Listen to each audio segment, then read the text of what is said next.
بسم اللہ الرحمن الرحیم۔ السلام علیکم ورحمۃ اللہ وبرکاتہ۔ نحمدہ ونصلی علی رسولہ الکریم، اما بعد۔ بار بار بسم اللہ پڑھنے پر کیوں زور دیا جاتا ہے؟ ہر انسان بنیادی طور پر مانگتا ہے۔ بچہ ماں سے دودھ کی مانگ کرتا ہے، رشتہ دار حقوق کی مانگ کرتے ہیں، مزدور تنخواہ مانگتا ہے تو کارخانہ دار کام کی مانگ کرتا ہے۔ عوام بنیادی سہولتیں مانگتے ہیں، حکومت ٹیکس۔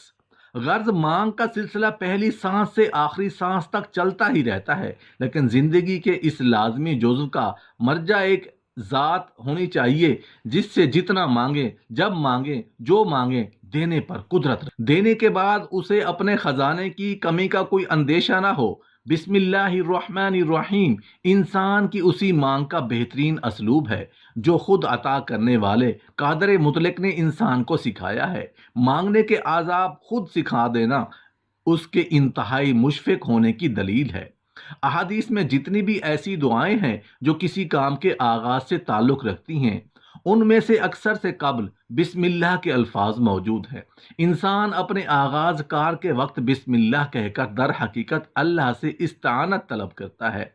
اپنے کام میں نیکی کی خوشبو، خیر کی مانگ، رہنمائی کا نور، تکمیل کے اسباب اور بعد از تکمیل اس کے پائیدار اور وجود کی مانگ کرتا ہے۔ یوں انسان کا مجوزہ کام سر بسر خیر بن جاتا ہے۔ اگر ہر فرد بسم اللہ کی اس دعائیہ حقیقت کو جان لے تو معاشرے سے بدی کے جرائم خود بخود ختم ہو جائیں اور اچھائیوں کی شمیم جاں فضا فکر و عمل کو معطر کرنے لگے۔ اللہ تعالیٰ کے نام سے آغاز ہمیں یہ لمحہ فکریہ بھی مہیا کرتا ہے کہ ہم جس کام کا افتتاح بسم اللہ سے کر رہے ہیں وہ خود معروف، اچھائی اور نیکی کی ذیل میں بھی آتا ہے یا نہیں، کیونکہ اللہ کی مدد صرف اچھے کام پر نصیب ہوتی ہے۔ اپنے مجوزہ کام کے لیے اچھے آغاز، اچھے انجام کی دعا کے بعد سب سے بڑی ضرورت اثناء کار پیش آمدہ مزاحمتوں کا سد باب ہے، کیونکہ خیر کے ساتھ شر کا تصادم لازمی امر ہے اور شر کی ترغیب کا محرک شیطان ہے جس نے انسان کو تا قیامت گمراہ کرنے کا ٹھیکہ لے رکھا ہے۔ گو اللہ تعالیٰ نے اس پر واضح فرمایا ہے کہ میرے صالح بندوں پر تیرا بس نہیں چلے گا۔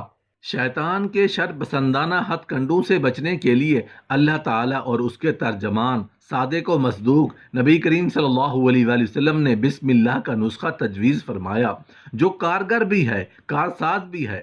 اگر صحیح علاج میسر ہو تو تن و من جسم چھوٹے سے چھوٹے مرض سے بھی مات کھا جاتا ہے۔ بسم اللہ بندے کے لیے اللہ کی طرف سے یہ ضمانت نامہ ہے کہ تم نے اپنے کام کے متعلقات اللہ کے حوالے کر دیے ہیں، اور جو چیز اللہ کے حوالے ہو جائے اس پر شیطان تصرف نہیں کر سکتا۔ بسم اللہ کی اس دعائیہ حیثیت کے بارے میں رسول اللہ صلی اللہ علیہ وآلہ وسلم نے فرمایا، اگر انسان کھاتے وقت اور گھر میں داخل ہوتے وقت بسم اللہ نہ کہے تو شیطان اپنے ساتھیوں سے کہتا ہے تمہارے لیے یہاں کھانے کا انتظام بھی ہو گیا اور رات بسر کرنے کا ٹھکانہ بھی مل گیا۔ شیطان کے وار سے بچاؤ کے لیے اکثر دعاؤں میں اللہ کی مدد کے ساتھ ساتھ شیطان سے بچاؤ سے مبنی الفاظ پر دعائیں ملتی ہیں۔ بیماری سے تندرستی کی طرف لوٹنے کا نام شفا ہے، کیونکہ جس طرح انسان جسم تندرستی کی رکاوٹ بیماری کو مغلوب کر لیتا ہے، بالکل اسی طرح مسلسل جان فشانی سے کسی کام میں کامیابی پر آدمی انتہائی مسرت محسوس کرتا ہے۔ اسی مسرت بخش ٹھنڈک آمیز احساس تکمیل کا نام شفا ہے۔ رب رحمان الرحیم نے اپنے کلام کا افتتاح بسم اللہ الرحمن الرحیم سے فرمایا تاکہ انسان اس جامعۃ العلوم سے فیضیاب ہونے کے لیے دعا، دوا اور شفا کی مفتاح سے کام لے۔ اپنی زبان، اپنے دل، اپنے ذہن کو دیگر تمام خارجی سہاروں سے خالی کر دے تاکہ نور ہدایت اپنی تمام تابانیوں کے ساتھ دل، زبان اور ذہن پر ضیاء پاشی کر سکے۔ یہ حقیقت ہے کہ کلام الہی سے ہدایت تبھی میسر ہو سکتی ہے جب دل ہدایت کرنے پر آمادہ ہو اور جان بوجھ کر کسی باطل نظریے کے سحر میں مبتلا نہ ہو۔ قرآن سے ہدایت یابی پر قلب کو آمادہ کرنے کے لیے اور باطل نظریات سے رہائی کا واحد نسخہ ہے بسم اللہ الرحمن الرحیم۔ اس خیر کل بسم اللہ کو یہ شرف خود اللہ رحمان الرحیم نے عطا فرمایا کہ قرآن حکیم کے جامعۃ العلوم میں حضور کے بعد قرآن حکیم کی ہر علمی فصیل میں حاضر ہونے کے لیے بھی اسی مفتاح الرحمت کو لازم قرار دیا، اور بسم اللہ الرحمن الرحیم کو ہر صورت کا لازمی جز بنا دیا گیا تاکہ لکھنے پڑھنے اور بولنے میں بخیل انسان بھی اس کی برکتوں سے محروم نہ ہونے پائے اور اس کے فوائد حاصل کر سکے۔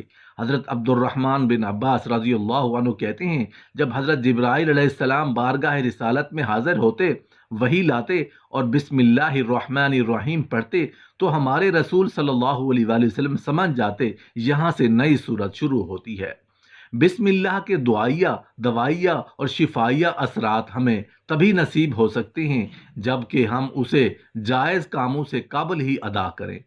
اگر کوئی ناجائز اور غلط کام کرتے ہوئے بسم اللہ کو پڑھیں تو یہ اللہ تعالیٰ کے احکام کی کھلی نافرمانی ہے، اللہ کے حضور گستاخی اور ڈٹھائی ہے، اللہ کی نافرمانی اور اس پر اسی سے مدد چاہنا، نعوذ باللہ یہ بسم اللہ کے ساتھ استہزاء کرنا ہے۔ اللہ تعالیٰ سب کو اس سے محفوظ رکھے۔ جو لوگ بسم اللہ نہیں کہتے ان کا کام بھی ہو جاتا ہے۔ ایسا کیوں ہے؟ دراصل جو لوگ بسم اللہ نہیں کہتے ان کے کام کو تکمیل تک پہنچانے میں کچھ اور عوامل اس کام میں شامل ہوتے ہیں۔ مثلا بسم اللہ کے بجائے کسی دوسرے انداز میں اللہ کا نام لینا، جیسے یا اللہ خیر، یا اللہ تیری مدد، اللہ نے چاہا تو دیکھنا یہ کام ہو جائے گا۔ علاوہ ازیں خلوص اور لگن بھی کام کو پایا تکمیل تک پہنچانے میں معاون ثابت ہوتے ہیں، بشرطے کہ ارادہ بھلائی ہو۔ جن کاموں میں ان میں سے کوئی عمل بھی شامل نہیں ہوتا وہ بظاہر تکمیل تک تو پہنچ جاتے ہیں لیکن برکت سے محروم رہتے ہیں۔ اس کام کے کرنے والا آخرت کے ثواب سے محروم رہتا ہے۔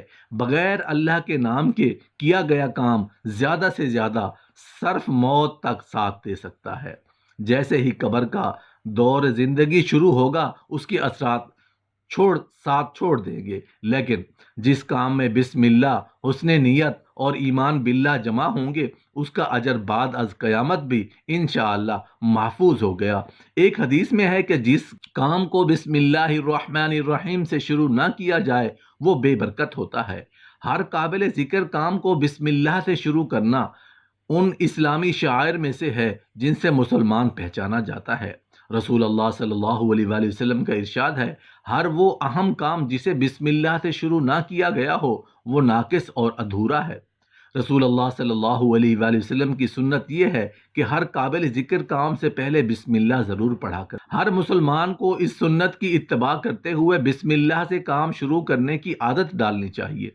گھر میں داخل ہوتے وقت، گھر سے نکلتے وقت، سواری پر سوار ہوتے وقت، سواری سے اترتے وقت، بلکہ چلتے ہوئے سواری کو ٹھوکر لگ جائے یا خود اپنے آپ کو ٹھوکر لگ جائے، تب مسجد میں داخل ہوتے وقت، مسجد سے نکلتے وقت، بلکہ بیت الخلاء میں داخل ہونے سے ذرا پہلے اور وہاں سے نکلنے کے فوراً بعد، کھانا کھاتے وقت، پانی پیتے وقت، کپڑے پہنتے وقت، جوتے پہنتے وقت، کوئی کتاب پڑھتے وقت، کوئی خط یا تحریر لکھتے وقت، اپنے روزگار کا کام شروع کرنے سے پہلے، کسی سے کوئی نیا معاملہ کرنے سے پہلے، اسی طرح خواتین جب کھانا پکانا شروع کریں تو اس وقت بسم اللہ پڑھیں۔ کھانے میں کوئی چیز ڈالیں تو بسم اللہ پڑھ کر ڈالیں، کھانا چننے کے لیے نکالیں تو بسم اللہ پڑھ کر نکالیں، کوئی کپڑا سینا یا بننا شروع کریں تو بسم اللہ سے شروع کریں، بچے کو کپڑے پہنائیں تو بسم اللہ پڑھ کر پہنائیں اور اس کو بھی بسم اللہ پڑھنا سکھائیں۔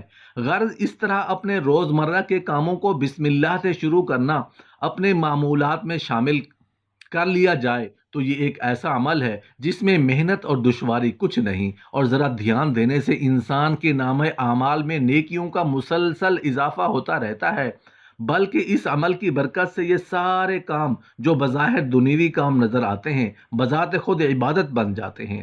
مومن بسم اللہ سے ہر کام کا آغاز کر کے گویا اس بات کا اعتراف کرتا ہے کہ اللہ تعالیٰ کی توفیق کے بغیر کسی کام کی تکمیل ممکن نہیں، اور اس اعتراف کے نتیجے میں اس کے دنیا کے سارے بھی دین کا بھی ایک حصہ اور عبادت بھی بن جاتے ہیں۔